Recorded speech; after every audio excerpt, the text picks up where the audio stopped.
Então nós estamos encerrando hoje com a quarta mensagem dessa série, Uma Vida Abençoada, Transbordante, uma Vida Abençoada. Dia 16 de dezembro, eu falei, a primeira mensagem foi sobre o nosso coração. Tudo começa em nosso coração. Então nós falamos, que devemos tratar o nosso coração de todo egoísmo, da avareza, e só tratamos com generosidade. A generosidade é um remédio, é um antídoto contra a avareza, contra o egoísmo. Segundo domingo foi 23 de dezembro, segunda mensagem. Nós falamos sobre a guerra pelo trono. Há um trono que é o nosso coração, e esse trono ele está sendo disputado por Deus, porque Ele quer assentar nesse trono, mas tem um outro falso Deus, que muitas vezes nós estamos deixando sentar, que se chama Mamon. E Mamon é o Deus falso das riquezas, da ganância, é o Deus falso da avareza, ele que controla o egoísmo, o materialismo. Domingo passado nós falamos sobre o princípio do primeiro, o princípio de primícias. E hoje então eu vou encerrar com o princípio do primeiro, falando mais especificamente sobre uma prova. Todos nós passamos por uma prova, um teste. E que prova é essa? Então o tema dessa mensagem é: que prova é essa? Mas antes eu quero contar a história de um avião que estava caindo e só tinha 3 paraquedas nesse avião. Mas eram 4 pessoas que estavam dentro do avião, ou seja, um ia morrer. E então o primeiro disse: eu sou um médico cirurgião famosíssimo, eu opero pessoas no mundo inteiro e eu salvo vidas, porque na minha área só eu que entendo, então eu já salvei muitas pessoas. Se eu morrer nesse avião, caindo sem paraquedas, eu vou deixar de salvar muitas pessoas. E ele pegou o paraquedas e pulou. E aí o segundo disse: não, eu também não posso morrer, eu sou o homem mais inteligente do mundo, eu sou um gênio, eu já ganhei prêmio Nobel, e a humanidade, se me perder, vai estar perdendo um tesouro inestimável. Então eu me orgulho da minha humildade, e eu preciso desse paraquedas, eu não posso morrer. E ele pegou o segundo paraquedas e pulou. E ficou um pastor velhinho, já de 80 anos, e um menino de 13 anos. E o pastor disse: meu filho, pode pegar o terceiro paraquedas, eu te dou o meu lugar. Eu já tenho 80 anos, eu já vivi tudo que eu tinha que viver, eu já cumpri o propósito de Deus. Você só tem 13 anos, você é muito novo, então você tem muita vida pela frente. Eu posso morrer, você se salva. E aí o menino disse: pastor, tem 2 paraquedas. Aí o pastor disse: como? Só tinham 3 e já saltaram 2. Não, só resta 1, você está enganado. Não, só tem 2, pastor, eu tenho certeza. É que o homem mais inteligente do mundo pulou com a minha mochila de costas. Então, de que vale tanta inteligência? Não sabia distinguir um paraquedas de uma mochila de costas. Morreu esbagaçado, O pastor velhinho e o menino de 13 anos se salvaram. Então, só lembrando, para os irmãos, que muitas vezes, a sabedoria desse mundo não é igual à sabedoria de Deus. Então, Jeremias 9:23 diz: o que se glorie, não se glorie o sábio na sua sabedoria, nem o forte na sua força, nem o rico na sua riqueza, mas quem se gloriar, quem se orgulhar, glorie-se nisso, em me conhecer, diz o Senhor, e saber que eu faço beneficência a todos. Amém? Então que nós não sejamos igual a esse homem, super inteligente, mas que na verdade não conhecia muita coisa. Quantos aqui na escola, você chegou lá na aula, e quando você sentou, a professora, o professor disse assim: Prova surpresa, gente. Guarda todo o material, prova surpresa agora. Quem já passou por essa experiência? Foi o que você sentiu? Frio na barriga, raiva. O que mais a gente sente? Medo, apreensão. Meu Deus, e agora? Eu não estudei nada. Que prova é essa? Vamos dizer comigo em desespero? Que prova é essa? Ou seja, todos nós já passamos por situações onde a gente é testado, onde a gente é provado, e nem sempre a gente sabe antecipadamente, mas agora você está tendo conhecimento. Então, a partir de hoje, você não vai poder mais dizer que não sabia. Que prova é essa? Não, a partir de hoje, você, aliás, já era para você conhecer, se você realmente ler a palavra de Deus, você já teria esse conhecimento. Mas às vezes, né, a gente lê a palavra e mesmo assim a gente ignora algumas coisas. Mas a partir de agora não. Você vai saber que todo cristão passa por uma prova. E sabe quando é que nós passamos por uma prova? No dia, antes de falar, alguns passam por essa prova mensalmente. Outros passam por essa prova quinzenalmente. E outros passam por essa prova semanalmente.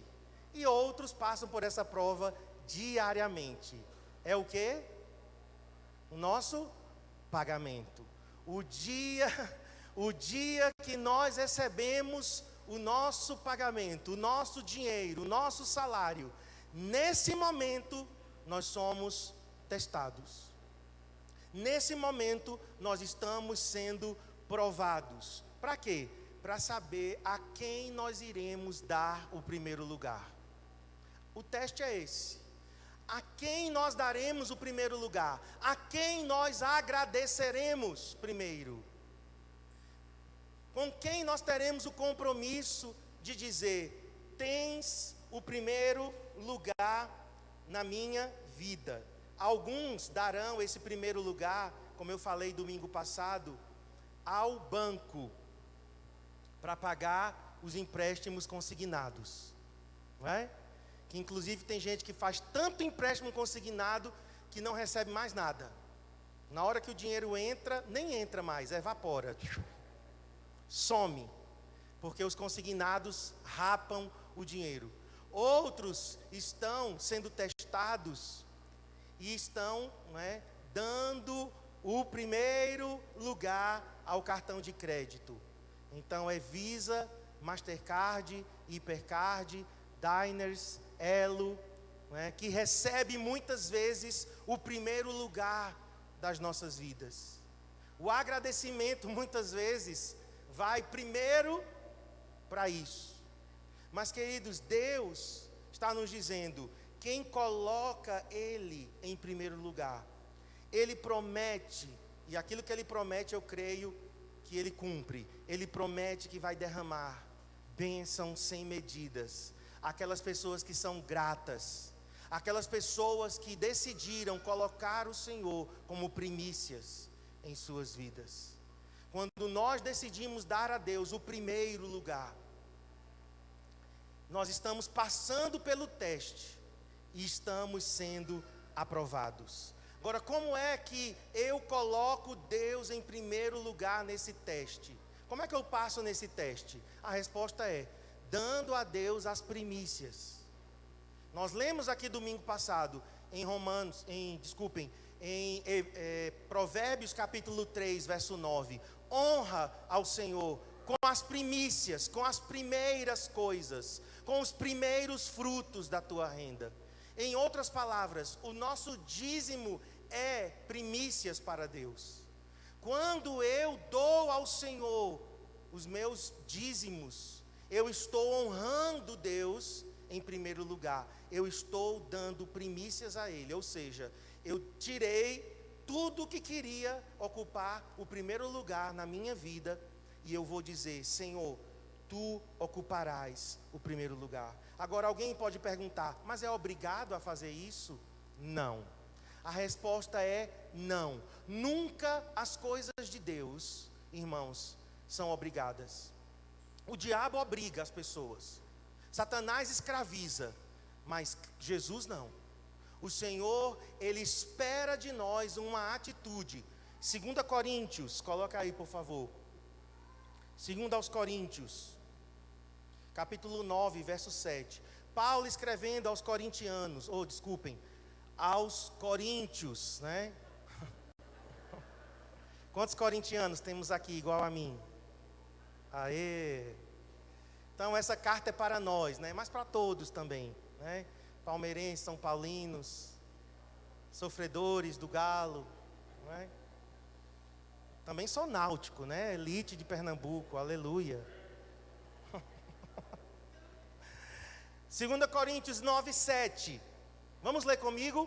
Cada um dê conforme determinou em seu coração, não com pesar ou por obrigação, pois Deus ama quem dá com alegria. Então nós temos aqui um princípio: o dar é com alegria. O dar não pode ser uma obrigação, é um privilégio que nós temos, e nós fazemos isso em amor. Então, se nós temos isso como obrigação, o que é que isso se torna? Um jugo. E tudo que é jugo na nossa vida, mais cedo ou mais tarde a gente vai querer se livrar. Então tem pessoas que só fazem as coisas por obrigação. Então quando não tem ninguém olhando, quando não tem ninguém cobrando, quando não tem ninguém pedindo, simplesmente elas deixam de fazer, porque era por obrigação. Agora, quando é por amor, quer você esteja sendo observado ou não, alguém pedindo ou não, você está fazendo por amor, você não deixa de fazer. Concordam? Que é muito mais fácil nós nos movermos por amor do que por obrigação. E de manhã então eu abri um parêntese, né, aproveitando esse contexto, né, de dar por amor, mas servir por amor também. Nós não podemos fazer a obra de Deus por obrigação. Nós temos um pastor que foi pastor juntamente conosco, e ele tem uma frase, né, que todo mundo conhece ele na cidade por essa frase, que é o pastor Almir. E ele diz o seguinte: servir a Deus é um privilégio e não uma obrigação. É um privilégio, é um grandíssimo privilégio que a gente coloca a nossa vida a serviço de Deus, mas não pode ser uma obrigação. Então, se você serve no ministério dessa igreja, sirva por amor, não por obrigação, não por cobrança, não por imposição. Se você serve em uma célula como líder, por amor, não por causa, porque é uma visão que essa igreja tem, não, irmãos, isso está errado. Isso distorce o sentido de servir. Sim, a igreja tem uma visão, nós temos uma visão, toda liderança tem que ter uma visão, a gente tem que saber para onde a gente está indo, mas não pode ser este o motivo que nos leva a servir. O motivo que nos leva a servir é porque nós amamos Deus e nós amamos as pessoas. Porque nós amamos Deus e nós amamos as pessoas, nós servimos.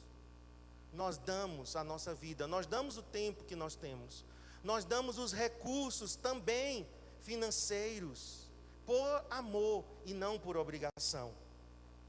Em algumas igrejas, se você não for dizimista, você não é membro. Isso está muito errado, irmãos. Em lugar nenhum da Bíblia diz isso. Em lugar nenhum da Bíblia diz que para você se tornar membro do corpo de Cristo, você tem que ser um dizimista. Não. Nós temos que colocar as coisas no lugar certo. Ah, pastor, mas se você falar isso, então agora vai ter gente que vai se aproveitar. Bom, aí é entre elas e Deus.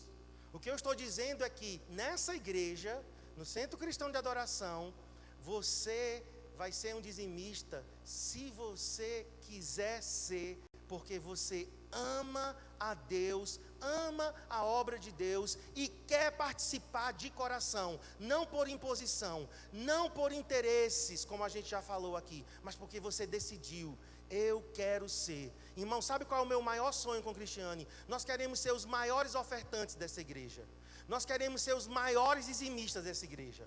Esse é o meu sonho. Eu tenho pedido ao Senhor: Senhor, faça-nos prosperar a tal ponto que eu e Cristiane sejamos os maiores dizimistas e ofertantes do CCA.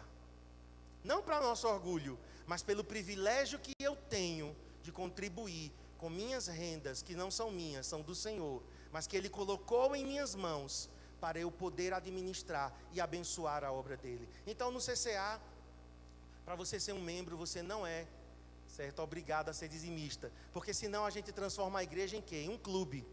E todo clube tem uma mensalidade. Então, para você fazer parte do clube CCA, você precisa pagar uma mensalidade que a gente chama de dízimo. Está errado. Não é por esse motivo que nós dizimamos. Nós dizimamos por uma consciência.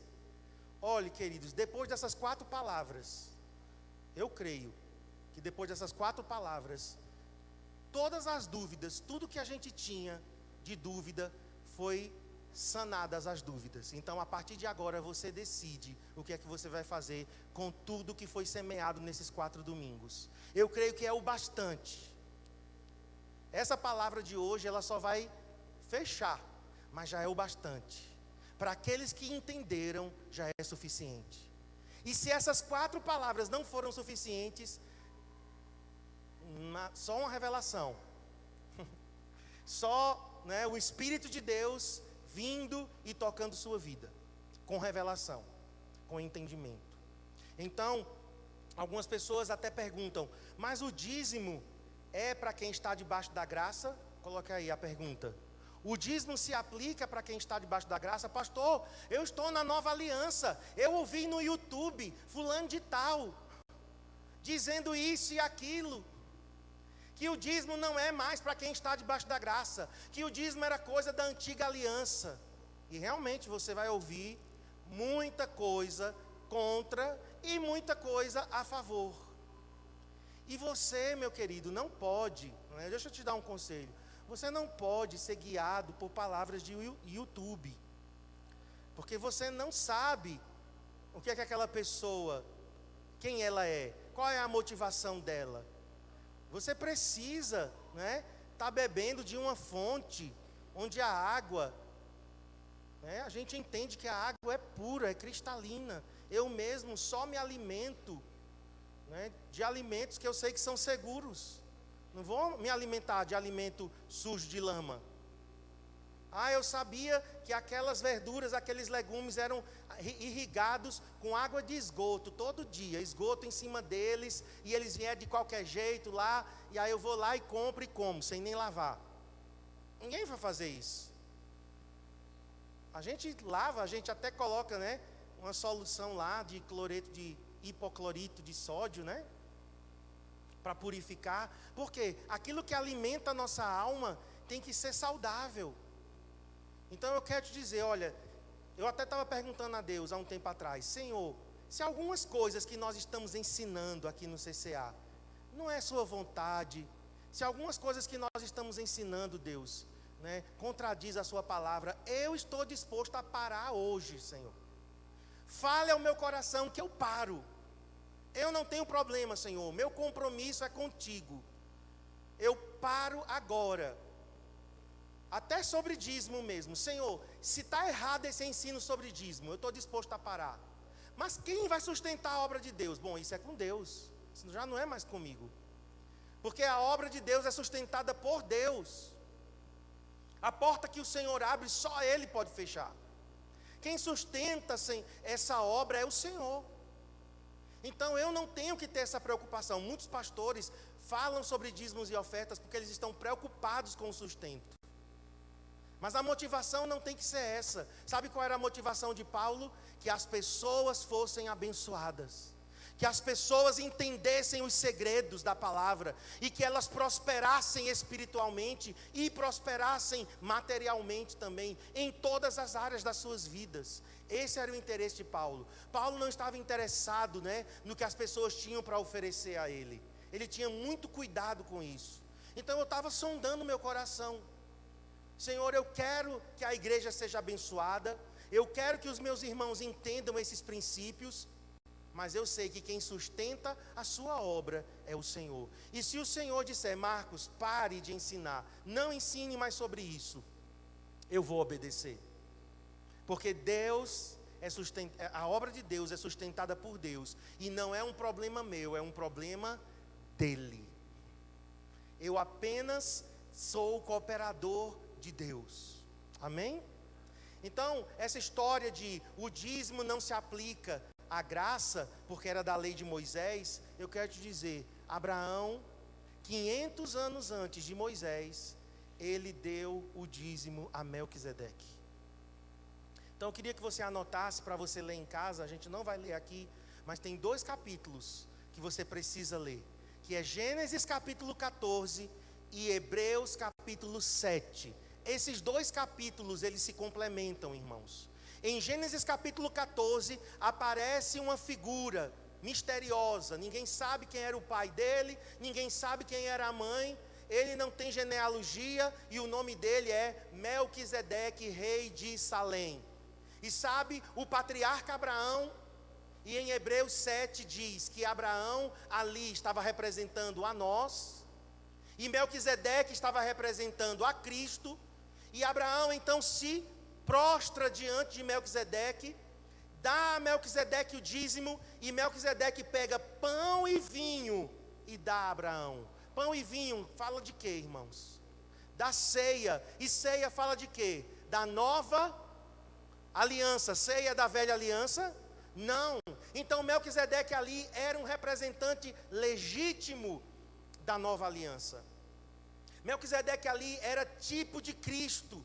E o escritor aos Hebreus diz que Melquisedeque era superior a Abraão. Por isso que Abraão se submeteu e deu a Melquisedeque o dízimo. E depois que eles participaram da ceia, Melquisedeque abençoou Abraão.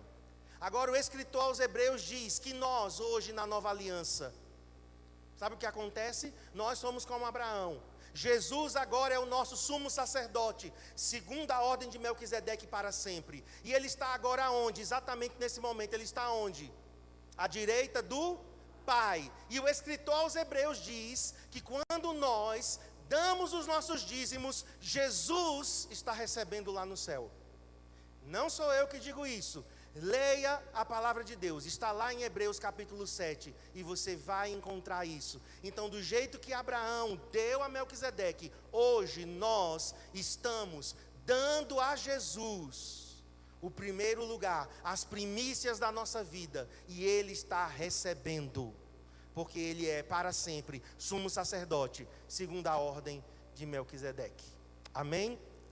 500 anos antes da lei. Então não é da lei de Moisés. Jacó deu também o seu dízimo. Como ele vai na estrada para Padã Arã, ele para num lugar chamado Betel. Ele tem uma visão de uma escada.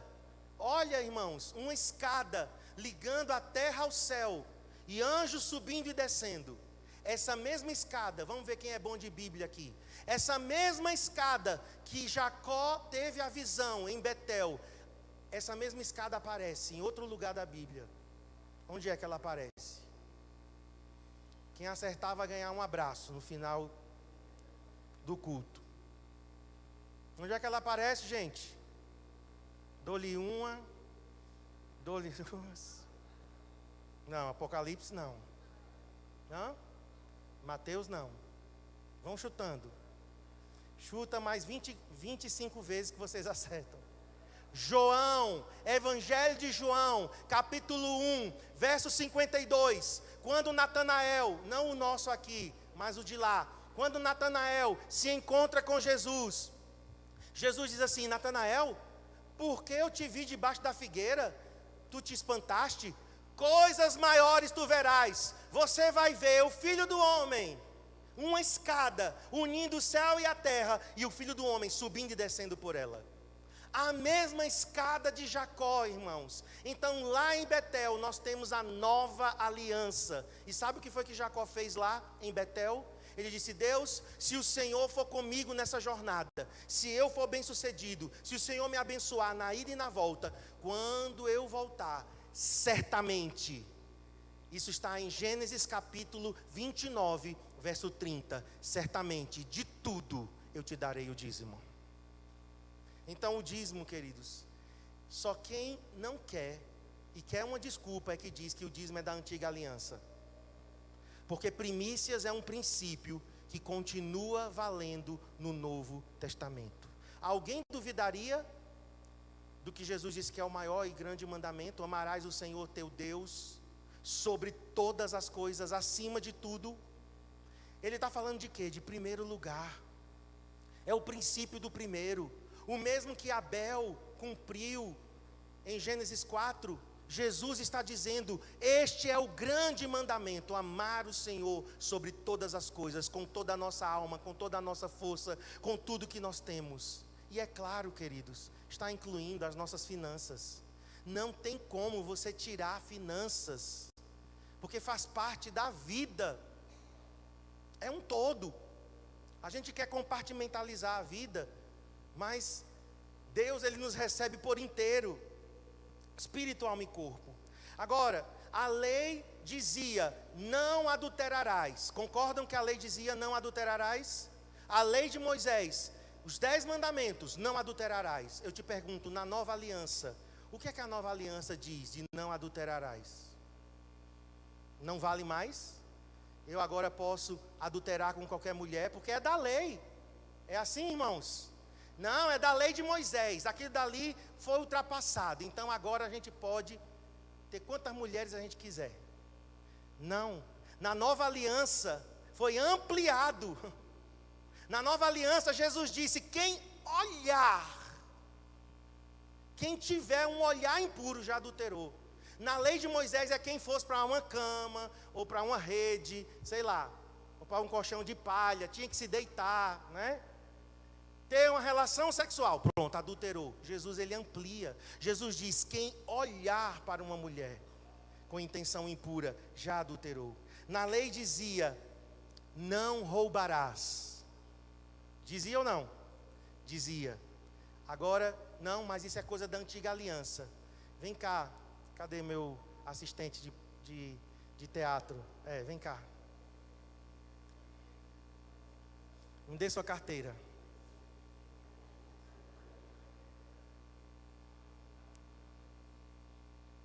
Pronto, pode voltar.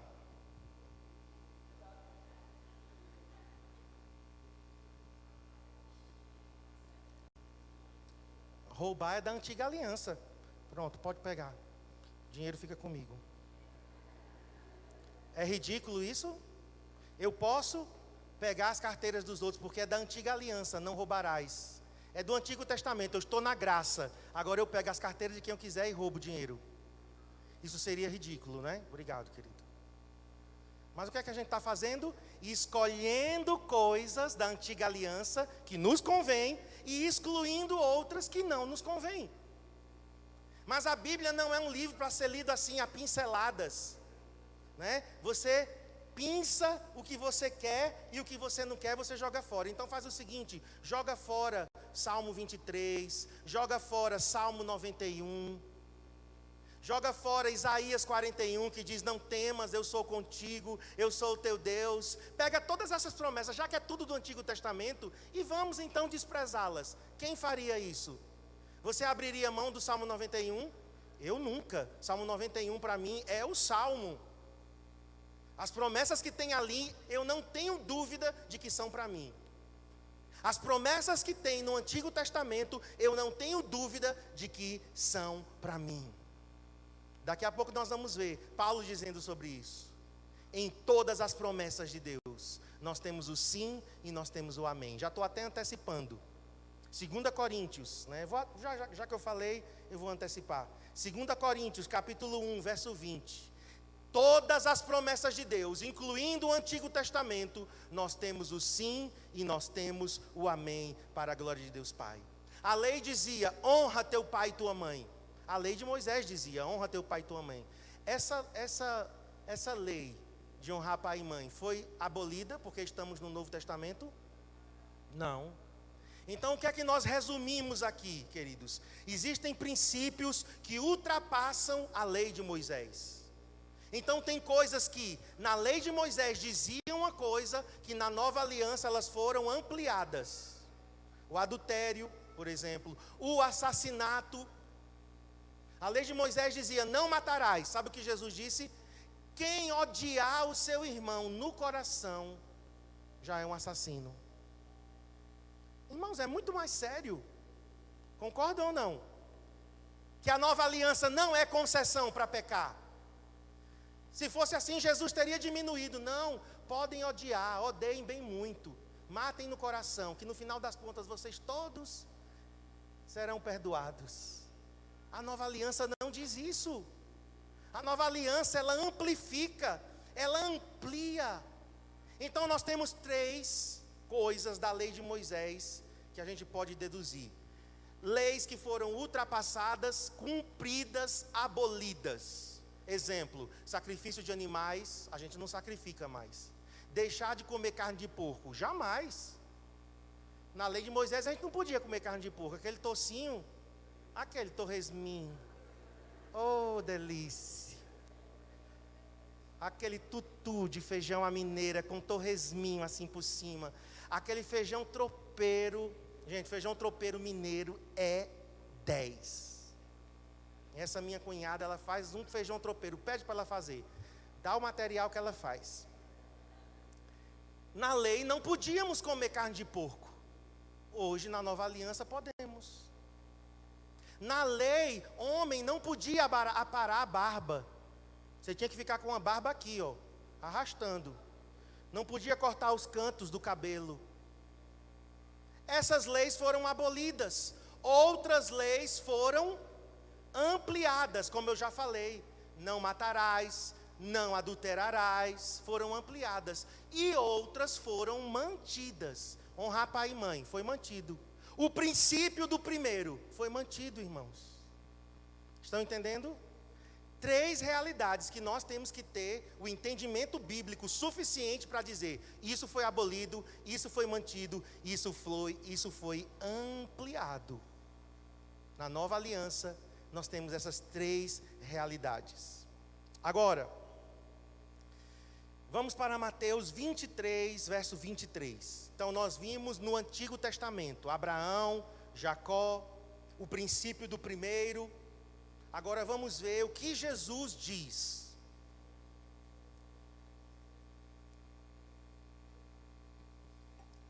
O que Jesus diz? Ai de vocês, mestre da lei e fariseus hipócritas, pois vocês dão a Deus a 10ª parte. Aqui em outra versão vocês dão o dízimo, até mesmo da hortelã, da erva doce e do cominho, mas não obedecem aos mandamentos mais importantes da lei, que são o de serem justos com os outros, o de serem bondosos e o de serem honestos. Mas são justamente essas coisas que vocês devem fazer sem deixar de lado as outras. Só precisa entender um pouquinho de português. Jesus aqui não estava abolindo o dízimo. Jesus não estava aqui condenando a prática do dízimo. Jesus estava condenando a prática do dízimo sem misericórdia, justiça e bondade. Jesus estava dizendo: fariseus, vocês são dizimistas fiéis, mas vocês não são bondosos, vocês não são justos e vocês não são honestos. Vocês deviam fazer essas, diga essas. Quando Jesus fala de essas, está se relacionando a quais coisas? As que ele acabou de dizer, porque o pronome demonstrativo essa está perto daquilo que você falou.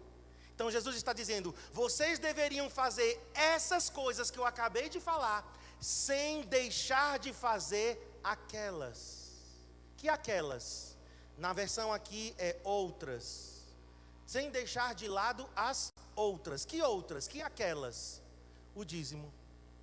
Porque ele disse: vocês dão o dízimo, até do cominho. Eles eram tão rígidos, tão radicais, que até da erva doce e do cominho eles davam.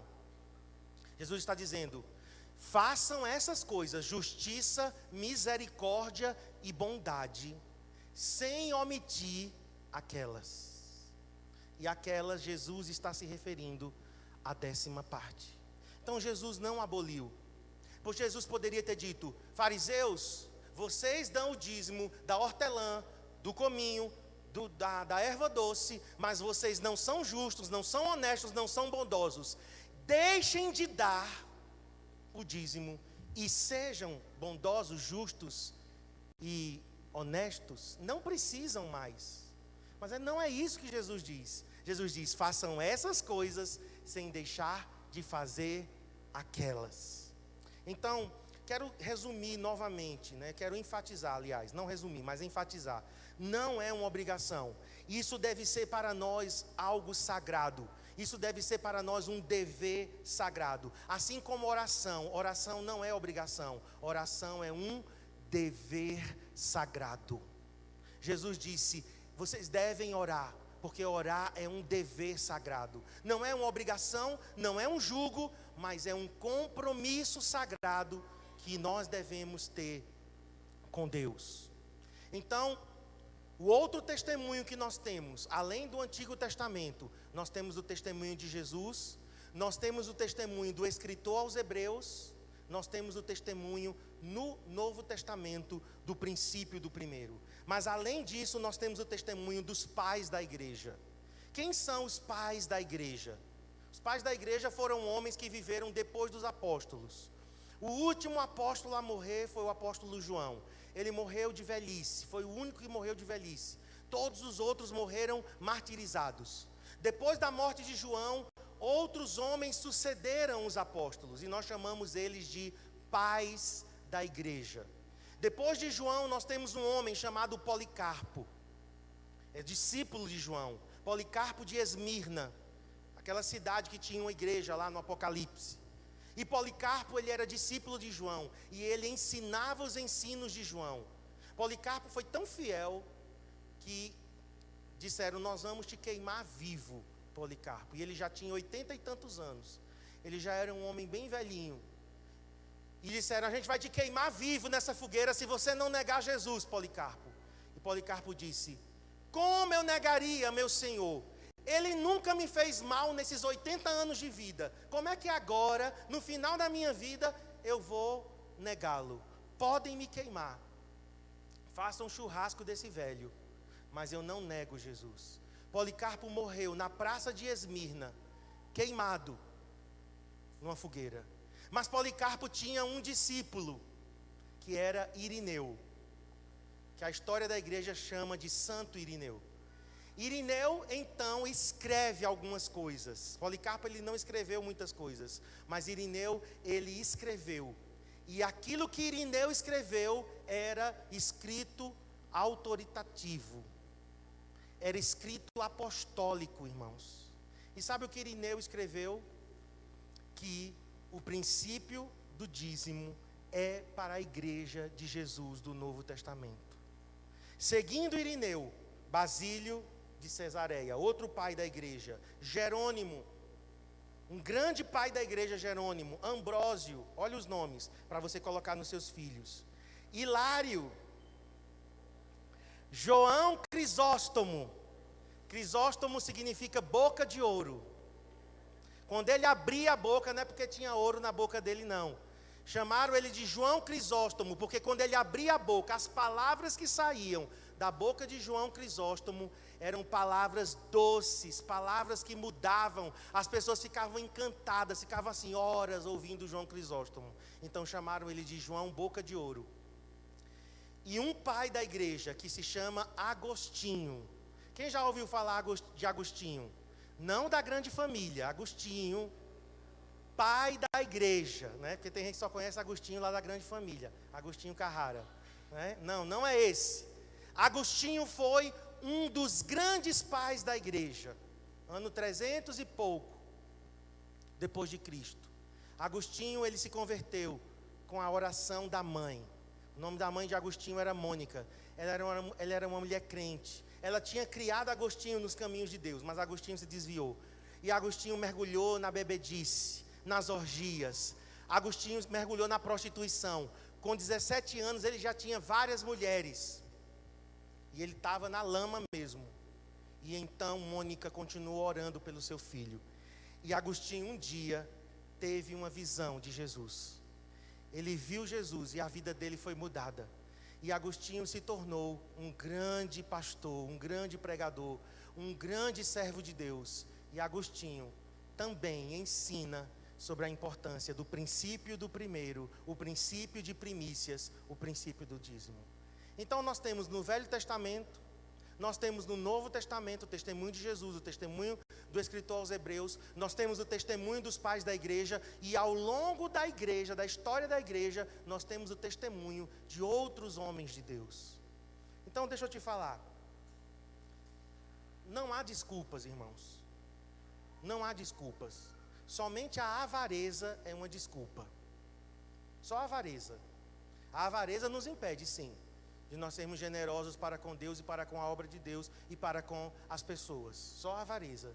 Mas se for por base bíblica, nós já temos o suficiente. 2 Coríntios, coloca aí o texto que eu falei. 2 Coríntios 1:20. Porque todas as promessas de Deus têm nele o sim. Tem o sim. Todas. E todas incluem todas. Todas incluem o Novo Testamento. Todas incluem o Velho Testamento.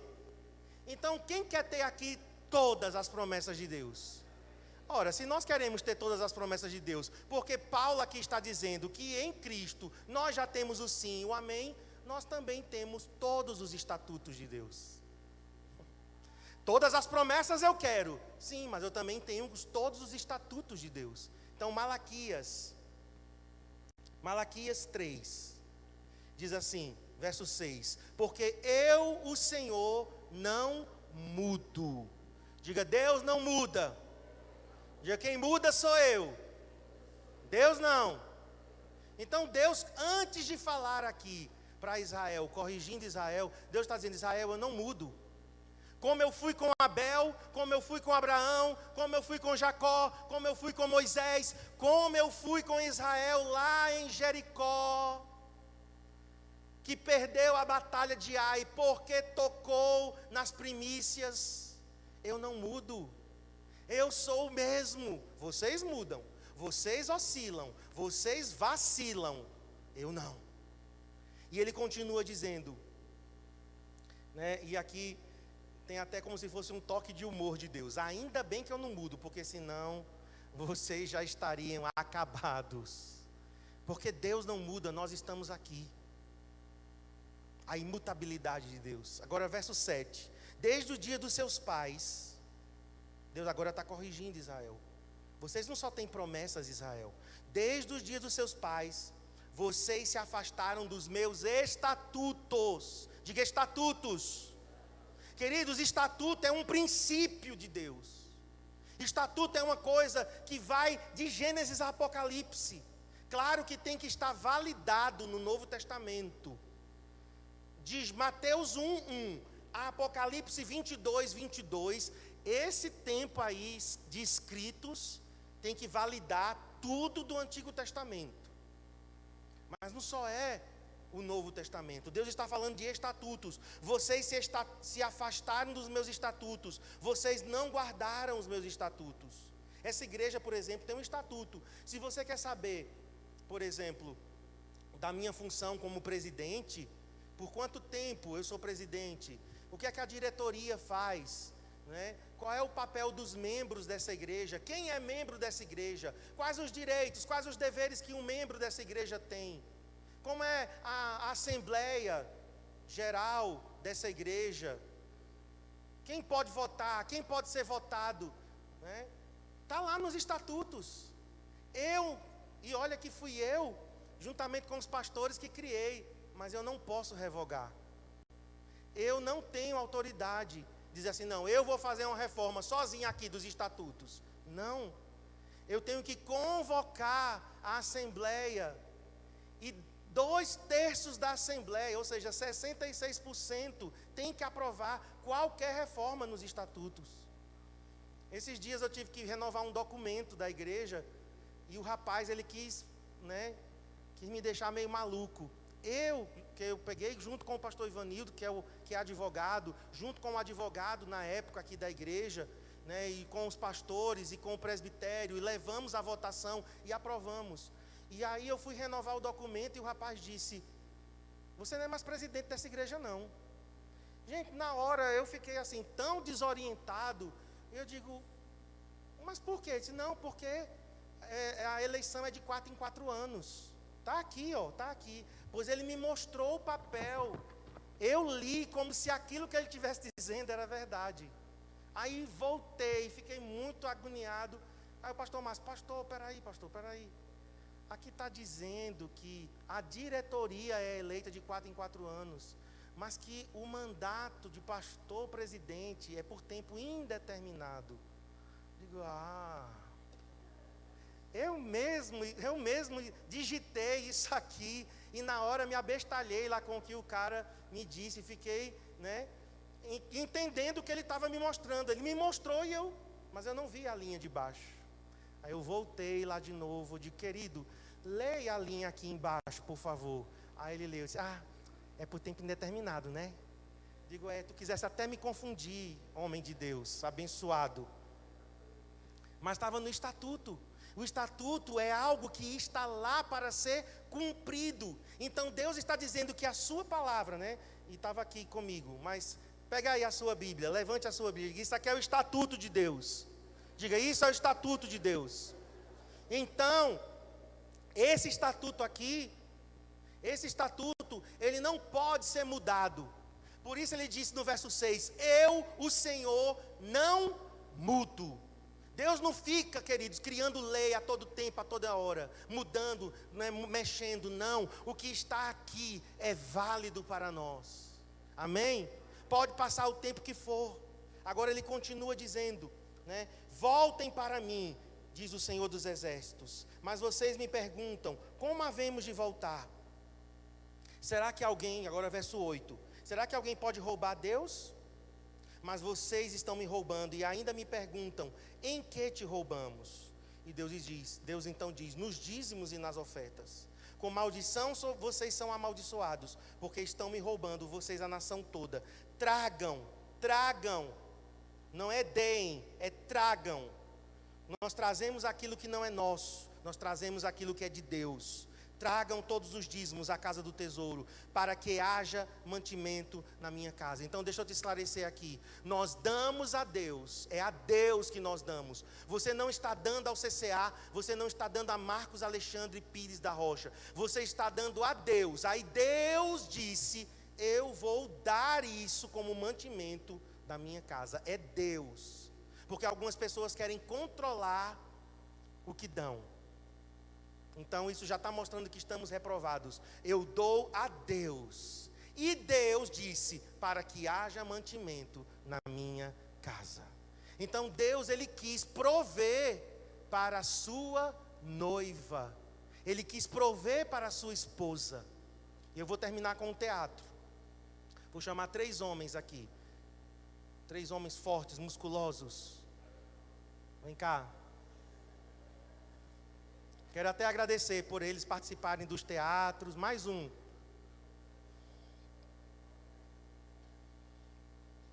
Fica aqui os 3. Então, Deus está dizendo, para que haja mantimento na minha casa. Vamos terminar. Segura aí que eu vou terminar. Ponham-me à prova nisto, diz o Senhor dos Exércitos, se eu não lhes abrir as janelas do céu e não derramar sobre vocês bênção sem medida. Agora Deus está dizendo, vocês agora me coloquem à prova. A prova começou conosco, Que prova é essa? Quando eu recebo o meu pagamento, o meu salário, eu estou sendo testado. Mas quando eu devolvo a Deus o que é de Deus, dai a Deus o que é de Deus e a César o que é de César. Quando eu devolvo a Deus o que é de Deus, quando eu cumpro um princípio, o princípio das primícias, agora diz, vocês agora estão me provando. Agora sou eu que me coloco no teste. Já pensou? O Deus do todo o universo, o Deus de toda a criação dizer, me provem, me testem. Eu quero te dizer, ele não vai ser reprovado no teste. Amém? Me provem. E ele diz, por causa de vocês, repreenderei o devorador, para que não consuma os produtos da terra, e não deixarei que as videiras nos campos fiquem sem frutos, diz o Senhor dos Exércitos. Todas as nações dirão que vocês são felizes, porque vocês serão uma terra de delícias, diz o Senhor. Agora eu quero encerrar, antes do nosso teatro, falando sobre o número 10. O número 10 na Bíblia é um número de prova. O número 10 é um número de teste. Então, nós estamos recebendo de Deus o desafio de darmos primícias com os primeiros 10% da nossa renda. Então, se é 10, é teste. Por exemplo, vamos lá. Quantas pragas? Coloca aí, por favor. Vocês vão responder bem alto, tá? Vai aparecer o número e vocês vão dizer. Quantas pragas foram lançadas contra o Egito? O Egito estava sendo provado. Quantos mandamentos que Deus escreveu no monte e entregou a Moisés? Quantas vezes Deus testou os israelitas no deserto? Quantas vezes o salário de Jacó foi mudado? Quantos dias o profeta Daniel foi testado só com água e legumes? Quantas virgens foram colocadas à prova com suas lâmpadas, lá em Mateus 25? Quantos dias de provação foi mencionado lá em Apocalipse? Quantos discípulos Jesus tinha? Estão atentos. Foi só uma pegadinha. Então eu vou fazer uma viagem muito longa. Eu vou para um lugar muito distante. Mas eu tenho minha esposa. E eu não quero deixar ela passando necessidade. Eu quero que ela seja bem suprida na minha ausência. E eu tenho 3 amigos de extrema confiança. Eu confio no Flávio, eu confio no Alessandro, eu confio no Adriel. São meus amigos. E eu então chego para eles e digo o seguinte: é o seguinte, pessoal, eu vou viajar. Eu vou fazer uma viagem muito longa, mas eu quero garantir que a minha esposa, minha amada esposa, minha linda esposa, minha maravilhosa esposa, seja suprida. Ela não pode passar necessidades. Então eu vou fazer o seguinte, vou fazer um trato com vocês. Todo mês eu vou depositar no primeiro dia do mês. Eu vou depositar $10.000 na conta de vocês. Ok? Não é reais não, tá? Dólares. $10.000. Desses 10.000, Flávio, Alessandro e Adriel, desses 10.000, vocês vão tirar $1.000 e depositar na conta da minha esposa. Só isso que eu vou pedir. Ok? Dos 10.000, vocês vão pegar 1.000 e depositar na conta dela, para ela sobreviver, para ela se manter. Os outros 9.000 é para vocês. Eu sou generoso, eu sou amigo de vocês, a gente já caminhou juntos muito tempo, então eu quero ser generoso com vocês e acredito que vocês vão me ajudar nesse sentido. E eu viajo. Passam-se 3 meses, eu ligo para minha esposa. E aí, minha amada, está sentindo minha falta? Claro que eu estou sentindo sua falta. Garanhuns não é a mesma coisa sem você. Essa casa não é a mesma coisa sem você. Você é lindo, maravilhoso, cheiroso. Olha, estou sentindo muita falta, tal. E aí eu digo, mas Cristiane, está faltando alguma coisa, porque eu deixei 3 amigos. Eu deixei 3 amigos para que eles te suprissem. E eles me garantiram que iam te suprir. E aí ela diz, olha, Adriel, aí ela me diz, né? Adriel, todo dia 1º, finalzinho da tarde, porque eu deposito para eles de manhã, tá? No dia 1º. Finalzinho da tarde, no dia 1º, não, meio-dia, ele deposita o dinheiro na minha conta. Todo dia 1º, olha, quer chova, quer faça sol, ele deposita os $1.000. Alessandro também, todo dia 1º, ele deposita, mas Marcos, eu estou surpresa, porque ele não só deposita $1.000, ele deposita $2.000 para mim. Você pediu quanto? Não, eu pedi que fosse 1.000, mas ele deposita 2.000, ele está excedendo aquilo que você acertou com ele. Então eu estou muito feliz com esses meus 2 amigos, porque um está fazendo exatamente o que eu pedi, o outro está indo além do que eu pedi, então estou muito feliz. Aí ela diz, mas...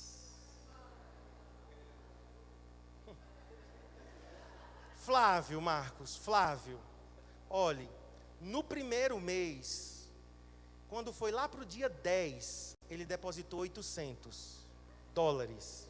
Lá para o dia 10. Você já tinha depositado o dinheiro para ele, ele demorou, depositou $800. No segundo mês, lá para o dia 20, ele depositou 300. E agora, no terceiro mês, hoje já é dia 25 e nada. Queridos, eu vou ficar muito feliz com eles, mas dele eu preciso de uma atitude. Dele eu preciso de uma decisão. Então eu vou ligar para ele: Flávio, agradecer os outros: Flávio, o que é que está acontecendo? A gente acertou, você me garantiu que sustentaria a minha esposa na minha ausência. Eu estou arrependido, pastor. Não, pastor não, Marcos. Estou arrependido, Marcos. Eu estou arrependido, Marcos. Mas Flávio, assim, você vai consertar isso? Eu preciso ter a certeza de que você vai honrar o seu compromisso.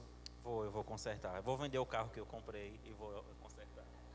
Então, queridos, nesse caso, sabe o que é que eu faço? Eu continuo depositando na conta deles, até na de Flávio. Por quê? Porque eu acredito no conserto, eu acredito que ele vai mudar de atitude. Mas digamos que ele não mude depois de várias e várias e várias chances que eu dei. Então sabe o que é que eu vou fazer? Flávio, infelizmente eu não vou poder mais depositar na sua conta.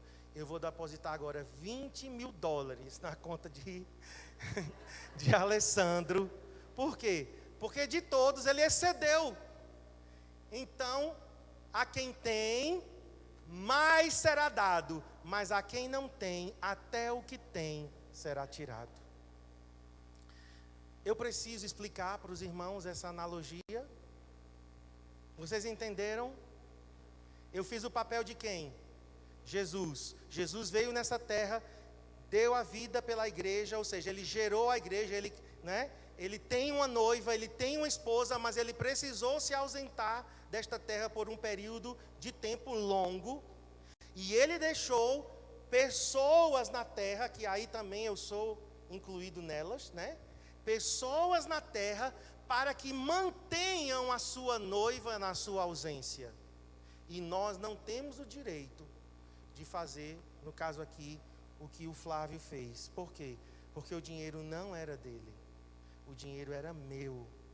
Eu fui generoso. Eu estava dando a ele a maior parte do dinheiro. A única coisa que eu pedi é que ele mantivesse a minha esposa. Então, podem sentar. Vamos ficar em pé agora.